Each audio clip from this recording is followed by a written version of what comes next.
Okay, rigid miter saw, blade change. I didn't see a video on YouTube for this model, so figured I'd make one.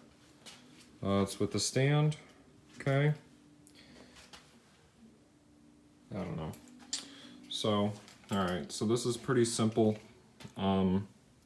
It's just this screw and this screw. So you take those out.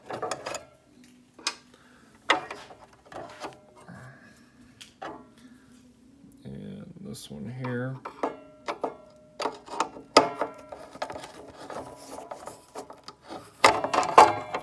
Okay. And then this whole thing will fold down. You'll get access to this. Okay. This is reverse thread. So righty-loosey. Okay. And then you would take the old one out, put the new one in, 3 screws, boom, you're done.